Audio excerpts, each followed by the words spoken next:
Good morning, ladies and gentlemen. I want to welcome you to our PhD seminar series in business management, and more specifically to our fourth workshop. Ladies and gentlemen, welcome. And I hope you'll be able to pick ideas from this workshop and be able to transform these ideas and be able to implement on the things that we are going to discuss, ladies and gentlemen. So these are our PhD seminar series in business management, workshop form. And today I want to handle the subject that we call navigating the PhD terrain, but this time focusing on terse judgments and suggestions. So those are the aspects that we are going to discuss in this workshop, ladies and gentlemen. So the judgments and the suggestions, as you can see, they are clustered around 6 issues, and those are the issues we are going to discuss. And one, PhD thesis, topic selection. The second one will be the PhD thesis committee. The third one is an element of organization. Fourth, we shall look at writing. Fifth, we shall look at the university community and how you should relate with the university community. And lastly, but not least, is your personal stance, what we call personal stance. Now, in form of introduction, ladies and gentlemen, I want to say that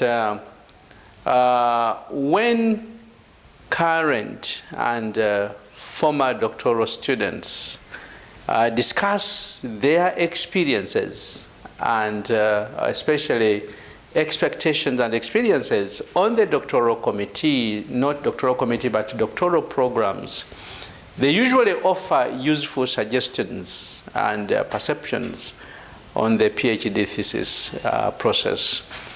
Of course, we are also mindful of the fact that each person's experience is unique, and that people typically experience some ambivalence in this high-stakes endeavor. And the range of individual experiences is potentially unchartable, ladies and gentlemen. So the guide that we are going to discuss in this workshop will offer really to help avoid problems that have confronted and are likely to confront you as you undertake your PhD studies.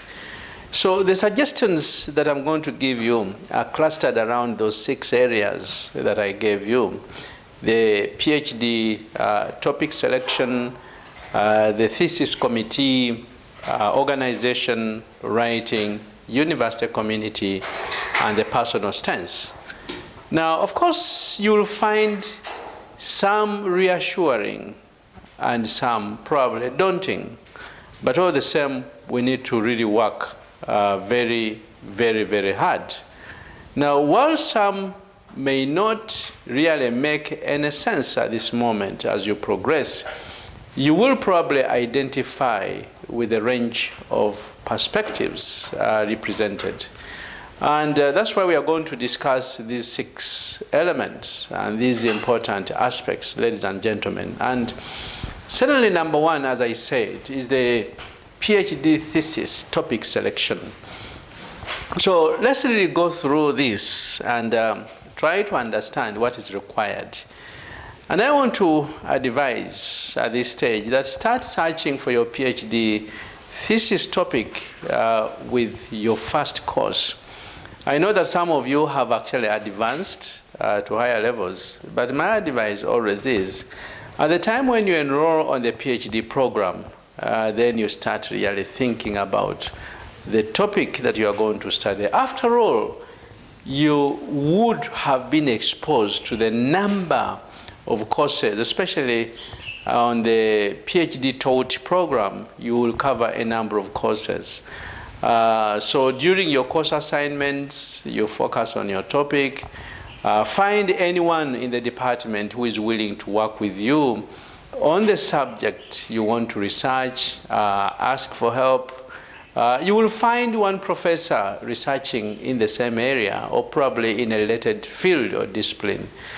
Try to read multiple PhD theses, chapter by chapter, as you go through your courses, ladies and gentlemen. And I want to tell you that when you read the various theses available at your university, you'll be able to locate a certain section of that thesis that we call areas for further research. And even where you have implications, that section for implications, where you have theoretical implications, methodological implications, and of course policy or practical or managerial implications, you can always identify those particular aspects that you can work on, ladies and gentlemen. So read through the various PhD theses available chapter by chapter as you go through the courses. Although you are studying, do not say that you know this will come later on, maybe in my third year or second year, because the research process can be daunting. Find a topic you love. You could be working on it for years. It may take you 3 years working on that topic, or 2 years, or 4 years, or 5 years on that particular topic. So find something that you really love, a topic that you love. Choose a topic which will have significance to you after you are done. You want to be an accomplished expert in that particular area or discipline. So you need to think through your topic very well. And this can only be done at the time you join the university and you are taken through the first course or the second course. Then, of course, choose a topic in which you are intensely and independently interested. Don't simply choose anything. Look for a PhD thesis topic. From the moment you start the program, and use the course assignments as an opportunity to explore topics that might lead towards a PhD research topic. So as you are doing the coursework, pick something that is related to a research that you are going to do. So that is really choosing the topic. So let's go to the next level. The PhD thesis committee. I know that in our previous workshop I talked about that. But in this perspective, I'm saying find professors with a track record of graduating students. Do not simply pick any member of the committee. Those who have track record for graduating students can be considered. Find a good mentor, a person you respect and can work with without serious hurdles and problems. Don't work in isolation. You are likely to misinterpret critique as failure. So work with some other people, and that's the time you really appreciate what critiques are. I know that students do not want professors who are very critical. In fact, they may even tell you, don't choose that professor because you may never complete your course or your program. I want to tell you, a person who gives you such information is actually killing you, is giving you poison, because a professor who reads and critiques is a good one, because he's giving you input and feedback before the public defense. Otherwise, you reach the public defense, and remember, you have your doctoral committee who will also be divided in terms of their philosophies and perspectives, but you also have the external and the internal, and you also have the members of the public or the audience. So they may tear down your PhD, and you may not even like it. So get as many critiques as possible. Get as many ideas and feedback from your colleagues and from those who have completed their PhD program, those who are still studying, and also the professors, ladies and gentlemen. So it's very important for you to not to work in isolation because you are likely to misinterpret critique as failure. So look on your chair as your ally, the chairman of the doctoral committee, but do not really develop this adversarial kind of relationship. Your chair is an ally. He wants you to succeed. And of course, you can see while your committee has chapters 1, 2, 3, because you'll be giving them this kind of information to go through and guide you on the next move or stage, right? But when you submit chapter 1, 2, and 3, start working on chapter 4. Don't wait for the feedback before you do what? So when they return the critiques from chapter 1 to 3, then suddenly you submit chapter 4 and then go back and work on the other. Unless the issues that they have raised on chapter 1, 2 to 3 are very, very, very major. But if they're not major, when they bring this one, you submit the other one and you continue. When they return their chapters, give them the next chapter, ladies and gentlemen. Take ownership of your PhD thesis. If you don't ask for professors' time, professors will assume that you're okay. And besides, they also have other things to do. They have projects to run. They have research to undertake. They have classes. And they have presentations and international conferences to attend too. They also have families. They are human beings like you, ladies and gentlemen.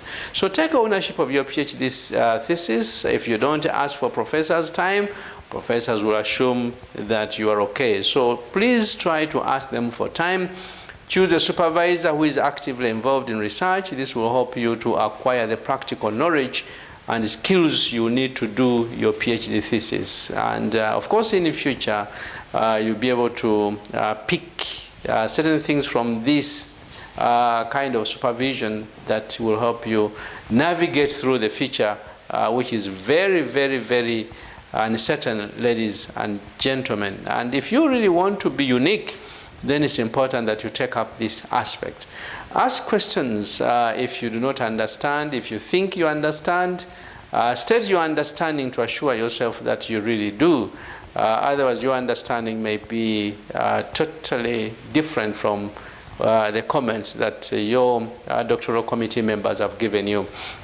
Now, working with research mentors will inspire you to strive to reach your full potential, and submissions may not be read in a timely manner. I just want to warn you about this. They may not even be returned unsolicited. So make sure that you also work very, very fast. And first of all, you program yourself. You have timelines. You have a schedule so that you know, at this material time, I should have completed this. I need to give it to my supervisors, then the doctoral committee, that kind of thing. Now, if you really wait just to surprise your supervisors with a thesis, which is about 400 and 500 pages, you will be disappointed yourself, because if it took you 2 years to gather and write those ideas in that PhD thesis, do not think that your supervisor will also take 3 days or 1 week to give you feedback. And then, of course, you start harassing them and you say, well, I need to defend my work. You know, time is going, and you know, funding is likely to expire, that kind of thing.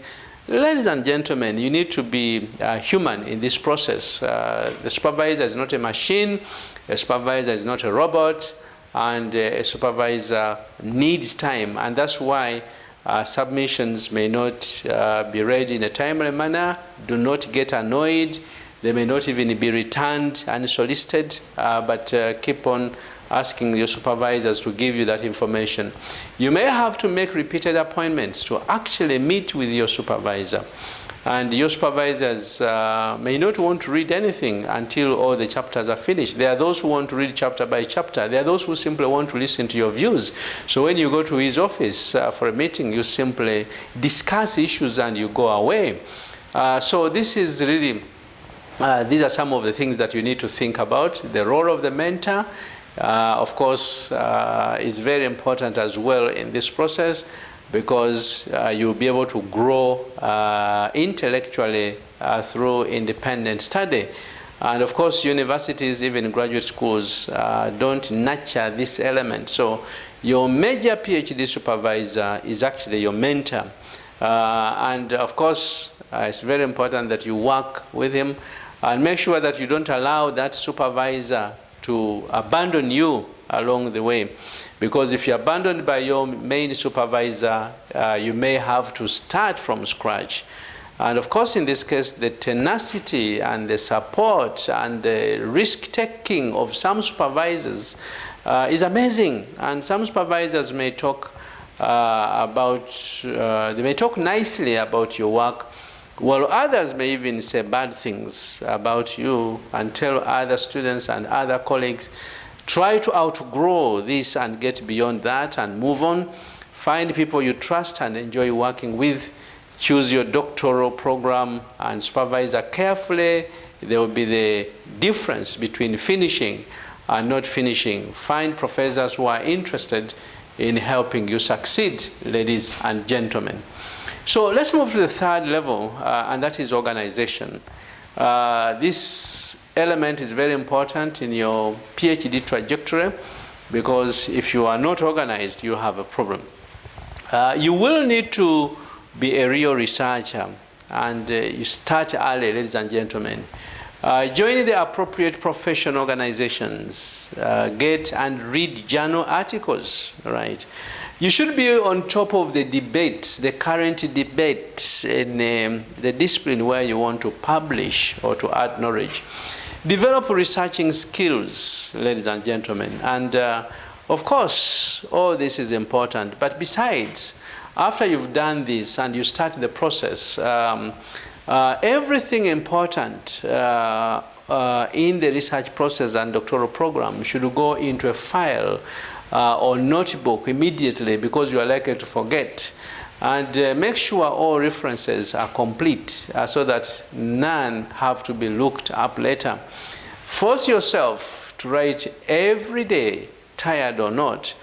Now, just going back to the other issue of references, ladies and gentlemen, I want to tell you that if you don't pay attention to references, at the time when you complete your PhD thesis, then you must have references. I want to tell you, if you start looking for references around that material time, you'll be defeated, because you have to go through the entire thesis again. One reference to the next and so forth, and the process is tiring, and the process takes a long time, ladies and gentlemen. So set and meet your own deadlines. Document everything. Never throw anything away when you are doing your PhD. Get the library to support your efforts. Establish your agendas, your questions as you progress, and what you want feedback on. Go through as fast as possible, ladies and gentlemen. You need to get organized and reorganize and reorganized again and again. And of course, you need also to expect unplanned diversions. Unplanned diversions are likely to occur in the process of doing your PhD, but provide some leeway in your schedule. Make time to smell the roses, ladies and gentlemen. So that is really the point number 3, which is organization. Let me take you to point number 4, which is writing. Right. There are professionals who edit PhD thesis and others who help you work your way through, ladies and gentlemen. Now, these people are particularly helpful if you have difficulty getting feedback from your doctoral committee. Work section by section and chapter by chapter. Start now. Don't regret to say, I had no idea how long it takes, right? And never accept what we called the ABD, right? And of course, ABD was all but thesis, because that's the derogatory term to refer to those people who fail to complete their PhDs. So they go through the coursework, but at the end of the day fail to turn in their thesis or start on their thesis. So don't allow ABD. You have invested too much money, you have invested too much energy into this, and you need it for future employment. It opens doors for you, so don't give up. Continue, proceed. Writing a PhD thesis is certainly very tedious. You can't do it, I know, because you have the ability, and the moment you are very resilient. Don't let anyone intimidate you and tell you that you can't do it. No, you can't do it. Take a few years and focus. Set your priorities and decide to put the rest of your life on hold and go for it. And anything worthwhile requires hard work and dedication, ladies and gentlemen. So work very, very hard. Set a block of time every day when you'll be undisturbed to work on your PhD thesis. It may have to be from 4 a.m. to 6 a.m. And to some people, this is the most productive time, right? You start working even at 3 a.m. or 2 a.m. Work from 2 a.m. up to 6 a.m. or 7 a.m. and thereafter go and do other things, right? But make sure that you put or you set, you block time, right? So set a block of time every day to work on your PhD. Ladies and gentlemen, you need to work, you need to work very hard and also learn a variety of software programs conducive to your PhD thesis, including those which will format according to the required, for instance, referencing styles. If your university uses the Harvard University style of referencing, get a software. If they need the Chicago referencing, then get a software. If they need the APA style of referencing, get the software. So get all these things. They will help you organize your work, ladies and gentlemen. So you need to also get a scanner to ease the process, because there are certain things that you will need from a variety of sources. So you may need to either photocopy or probably scan. So get this information, because it will help you in trying to put together your ideas. And of course, the other thing is that get your own computer. Don't share. Get a computer, get a printer. All these things must be there. Become familiar with the required format. Never share a computer, never share a laptop, right? Because you get disappointed. You have to go through a number of drafts before you finally submit your PhD and before you are allowed to proceed and graduate. So expect constant revisions, even of revised text, even when you have gone through it about 2 or 3 times and you think it's perfect, right? Expect constant revision. Write every day and commit yourself to doing something toward completion. Each day find a critical reader who will play devil's advocate and then give you feedback, ladies and gentlemen. You can't overemphasize the need to save and back up all of your computer records. Keep copies, hard and external hard disk, in several places, so that if one gets affected, you can actually get, you can recover. I'm telling you this because it happened to me. I lost all my documents during the PhD thesis, and I had to reconstruct. So if you don't pay attention to this, you are likely to suffer at the end of the day. And reconstructing your PhD thesis is not a very simple thing. It's not a joke, as you can see. Let me now go to the university community. And of course, you can see we are moving towards the end, and we shall be closing very soon. There were 6 components, and I'm on the 5th component now, the university community. Ladies and gentlemen, doctoral students are, in a sense, the children of their doctoral chairs. So you need to be very, very close to the chairman of your doctoral committee, because you are a child of that chairman of the doctoral committee. Now, you have to look for an institution that prides itself on how it treats people, on the warm relations between professors and the students, and that university that seems to be populated by reasonably happy PhD students, instead of looking at prestigious and famous programs, right? So you need to look for a university that will help you, a university that has professors in those particular areas, and of course professors will help you advance, right? So the university community plays a lot, and therefore the professors who facilitate on the doctoral program are very, very central in giving you a PhD. Of course, in this case, you need to follow a research topic that you love, but again, you must weigh in the interests of the professors. Don't simply pick a field because somebody liked it or because you have copied it from somewhere.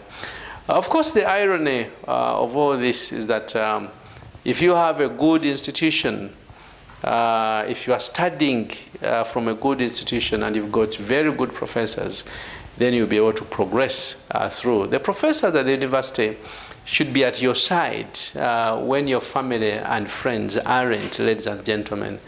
So a professor or a supervisor or doctoral committee should be constituted by individuals that whose actually backs that you can lean on and be able to shed tears and cry. So they should be at your side when the rest of the other people are not at your side, so that you are able to complete your program. Don't isolate yourself and don't allow yourself to be isolated. Create support groups, create a community, meet informally with other students who are going through the process, and commiserate and encourage each other. And it is possible that you'll be able to complete your program on time. Collaborate with other students who are working on topics closely related to yours. But even those who are not doing things which are closely related are also important to work with. Don't make waves, make peace and get done. Do not start fighting your supervisors, ladies and gentlemen. It's not advisable for you to do so because you are likely to land into trouble. Be cautious of being perceived as not valuing or not respecting professors.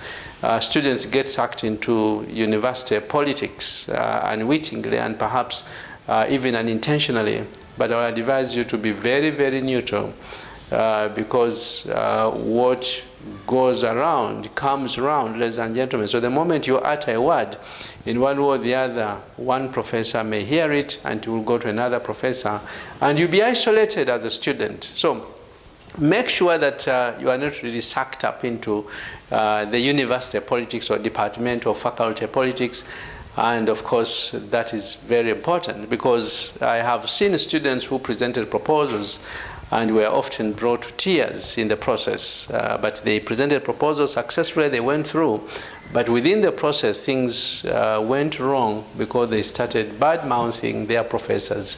So don't forget that, and also remember that these professors will not have the same mind, right? So graduate staff may not really have the same opinion. They could be divided on their opinions about student projects, but take this in positive ways and make sure that you gather sufficient evidence to be able to navigate through the PhD.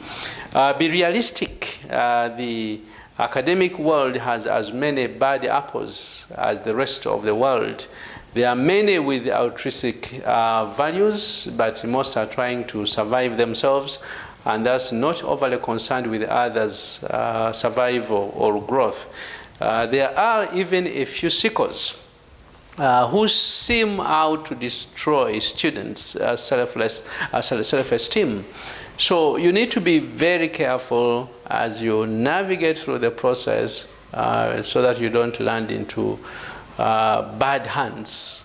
So the sixth point is personal stance, and that's the last point, ladies and gentlemen. You need to take a personal stance. As a student, take pleasure and delight in ideas and in exploration, and in the fact that you have given yourself this wonderful opportunity to study and get a PhD, ladies and gentlemen. Don't let yourself get trapped into rationalizing the process, such as calling the process, jumping hurdles when you get into trouble with your goals. So you need to immerse yourself fully into the entire process, ladies and gentlemen. So, ladies and gentlemen, as I have already said and indicated, immerse yourself in your study, immerse yourself in your PhD program. Persevere. Select an area you have a strong interest in and don't give up. When responding to important, harassing, and inquisitive friends' inquiries about your progress, you can offer the following answers. Tell them, I'll graduate and when I finish my PhD thesis. You can tell them when I finish, I'll be done. You can say, I am taking my time. I'm really enjoying this. You could follow this remark with some long-winded explanation of, for instance, collecting data, coding data sources, or even data recording strategies, and the importance of triangulation. And of course, since they really have no idea what you are talking about, the conversation will revert to other topics at that material time. But you can talk about these things and tell them, you know, my study, you know, is an ethnographic study, and therefore there are a number of things that I must go through, ladies and gentlemen. So that will save you the trouble. So of course you can mention also things like transcribing my data was the best antidote when my father was sick. I didn't have to think about him while I was transcribing. Of course, you can also say there comes a point when one must get away from the PhD thesis altogether and also do other things because you need to refresh your mind. So I think this is very important. You can also say I was amazed at how much I enjoyed doing my research on my own. Then, of course, you can also say having someone to talk with about my reading and my study was a real high issue. I discovered I really enjoyed the academic life at the university. So all these are very important things, but I should also say, as you are taking a personal stance, celebrate each accomplishment. Not only are you in your own, you are not really in this alone, ladies and gentlemen, right? You are not in it on your own, but you may find that others will seek to make it more difficult for you to accomplish your goal. But do not despair, ladies and gentlemen. You need to take on the total responsibility for getting the degree, depending ultimately on no one but yourself. Life gets increasingly complex, but don't put this off. Don't put off a PhD. Never spend a day without doing some work on your PhD. Even under tough circumstances, unless you are really sick and you are bedridden, but you should always devote an hour or 2 hours. And you need to recognize that this PhD is a major decision, and it is a life-changing decision. It's a life-changing decision. It changes the way you are perceived by your friends. It changes the way you are perceived by your relatives, the way you are perceived by your colleagues and potential employers, as well as yourself. And of course, the key is not merely to get through, but to create a foundation for the lifetime of important work, ladies and gentlemen. So they enjoy the experience and view it as beginning just look at this as a beginning to intellectual development, but not an end in itself, ladies and gentlemen. So you also need to be circumspect, keep your own counsel, and these ideas certainly provide a general sense of what to expect on the PhD, and we believe that you are going to work very hard, ladies and gentlemen, because failure to do so, you may not be able to complete your program. As I get towards the end, ladies and gentlemen, and about to close, I want to make the following statement that the ideas I've just given you, they do provide a general sense of what to expect on your PhD program or doctoral program. You will find as you go along that you are having the experiences we have discussed, and you may also create a shared code with your student colleagues, noting, well, I guess, but you'll be saying, yes, this is my experience, and you can document those experiences. But having this secret code to continuing and persevering on the program will provide some of the needed release of tension, which is essential to get through with your sanity intact, ladies and gentlemen. In addition to your using these code numbers, you will notice that your conversations are becoming filled with images and metaphors characterizing your PhD experiences. And I can see at this material time, ladies and gentlemen, you are now well equipped with a sense of total experience. And of course, it is time for you to start identifying your PhD thesis topic and your research question. And in our next workshop, ladies and gentlemen, I'll be talking about identifying your PhD thesis topic and your research questions, ladies and gentlemen. So those are the 6 steps that we have discussed in this workshop. If you recall, I told you that these are PhD seminar series in business management, and this was our 4th workshop, and we have been addressing the topic, navigating the PhD terrain, but with the special emphasis to terse judgments and suggestions. So we have looked at those judgments and suggestions under the following classifications. We have looked at the PhD thesis topic selection. We have gone through the PhD thesis committee. We have covered the subject of organization, or the topic of organization. We have covered writing your PhD thesis. We have gone through the university community that you must value at all time, including the community of practice. Those are members that are more or less at the same level, or probably at a higher level than you are, but there are so many things that you can learn from them. And then, of course, the last point we have seen is personal stance. You must take a personal stance. I want to thank you, ladies and gentlemen, for attending this 4th workshop and the PhD seminar series in business management. I want to wish you a nice time. I can only say stay well, stay safe. I wish you a nice time. Bye.